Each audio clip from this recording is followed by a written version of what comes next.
Good afternoon, everybody. It's John Kirk. I'm here with Travis God Mountain, which is not true. Your full last name is Kamiyama. Kamiyama, Yeah, Kamiyama. which is God Mountain.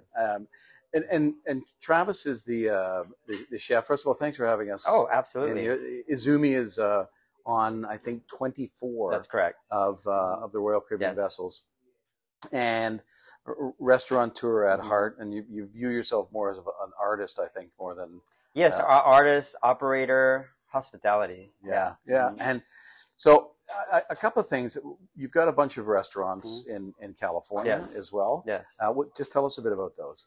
So I started Kamiyama Sushi, John, 22 years ago. It's under Kamiyama Sushi, and it was in South Bay. And I had a few of those.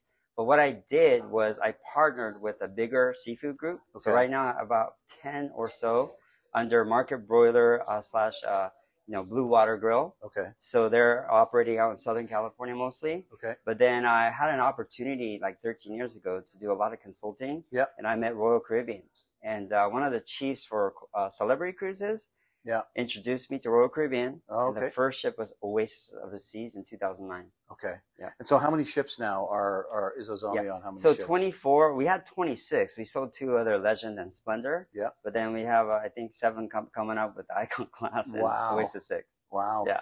And one of the things, because I had dinner in here last Sure. night, and it was off the charts. Thank you. We were posting about that today, just with the foodie shots and the Thank pics you. and the belly tuna that you were Yes, talking yes, about. yes.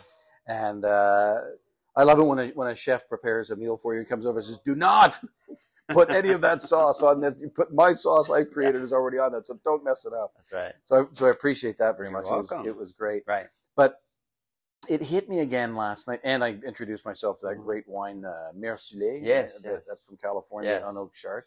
But it really hit hard last night on me. Oh, awesome. That the quality of restaurants that Yes. are now available Yes. on ships, particularly on the Royal Caribbean ships, Sure. obviously, Mhm. but as an industry, the cruise Yes, industry, absolutely. they've gone to this whole new level. Yeah. And I think one of the things that I think maybe travel consultants aren't confident or comfortable enough is actually the upselling of the Specialty restaurant. specialty Yeah. restaurant. Mhm. And I mean, it's almost like your vacation is not going to be the maximum pleasurable experience Sure. that it could be if you don't take advantage of these No. specialty restaurants. Absolutely. So how important do you think, because you've seen Sure. it, the emergence of the Yes. specialty restaurants, right? Yes. How important do you think it has been to deliver the specialty restaurant experience on cruise ships? Yeah, John, it's pretty significant, I would say, right? We're a family cruise line here, so we're all about entertainment and food. Mhm. Food and entertainment about the same, right? But people eat like 3 times a day or more. Yeah. Because we have food throughout the day, right? Yeah. And so it's very significant. And, we just like to do offerings because there's a limited amount of seating in the main dining room and in the Windjammer, right? Mhm. So we offer multiple, specialty restaurants. Oasis class, I think we have like 20 plus restaurants on board. Yeah. So the steakhouses, the Italian, the Asian, right? And some, gastronomic like Wonderland. Yeah. So you should definitely try that out. And, especially if on a 7-day cruise, you may want to, diversify a little bit Yeah. instead of doing the old same main dining room or buffet. Yeah. So yeah, definitely. And we offer great packages as well, dining Yeah. packages. Yeah. I mean, I think that's what agents need to understand. That Yes. when they purchase, they upsell on this Mhm. the specialty restaurant Mhm. package, that it's a whole different level Yes. of experiencing on a Yes. cruise.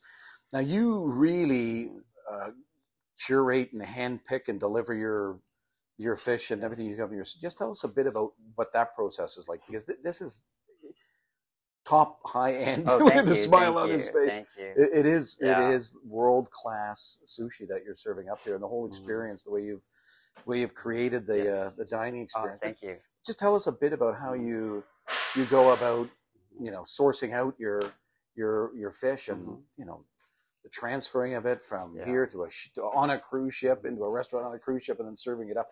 And by the way, I'll just add, Yes. that your team, it's incredible. Just before we came on camera here, they were over here and they were all doing stretches and they were praising. It was really quite something. Maybe I shouldn't have seen that, but I did. Okay, but it's just a true testament of the way I think the service is on. Yeah, John. So I believe operating world-class cruise lines around the world is one of the toughest, and it was already tough enough, right?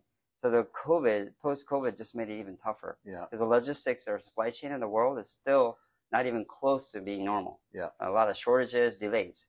So, but it's absolutely critical, John, to have purchasing that are centered in North America. Miami is our biggest port, right? Miami, Fort Lauderdale, Orlando. So we have massive logistics there. Yeah. Europe, right? Then we have Asia and Australia. So that kind of breaks it up there. But I work very closely with purchasing, especially with the VPs and all the people that are buyers. And then I spec it out. So we try to keep it consistent. Yeah. Right? Yeah. So that's one. And then number two is the people, the chefs. Like I've trained these guys over the last 13 years. And I have about a 90% retention rate. So without these chefs that hone your skill, you're going to be starting all over again.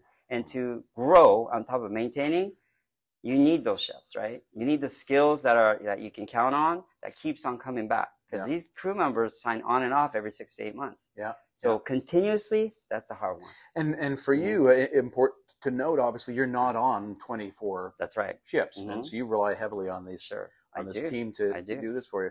And the consistency of the the curating of your seafood must be just an unbelievable task. It is. But I believe Sorry, are you in there actually sampling at some certain point when you're trying to find a supplier? You're always. I guess that's a stupid question. Always. And it's about John, inspiration, education, and then rallying behind these teams because they're the ones that are producing, right?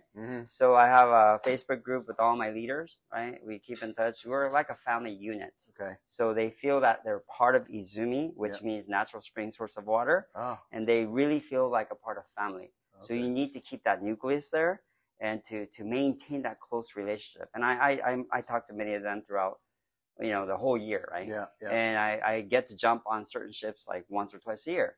So when I'm there, I'm intensely, focused and help them in terms of getting better and elevating, right? Yeah. Yes. Okay, well, I'm going to let you go because I know you have a big night ahead of you, and you're going to be full again, I'm sure, and especially because you're here and you're serving and preparing. What is your favorite dish that you would recommend to anybody who's visiting one of the Izumi restaurants on the Caribbean ships? Okay, well, we're known for our signature rolls, right? So some of my favorites are the champagne lobster roll. Or the creamy lobster tempura roll, right? And sorry about that. And our tuna seared tataki rolls, right? Another source. Oh, sorry, again? Yeah, so seared tuna tataki rolls, right, with ponzu sauce on top, or even our poke bowls, right, which is salmon and tuna seasoned with our, sesame, soy sauce and stuff, masago with avocado, and it's on top of a rice with seaweed salad. That's more of a Hawaiian seasoned dish. Unbelievable. So, Unbelievable. Well, you heard it from Chef himself, so make sure you check that out. Thank you so much. Thanks very much, Travis. Thank you. We appreciate you spending the time with us. And good luck because you've got Icon, you've got a couple of ships coming up too, so no shortage of work for you. Thank you so much. All right. Thanks for watching, everybody. We're going to continue delivering these great little insights to the back end workings of the travel industry. So we appreciate your support. Thanks very much. Thank you.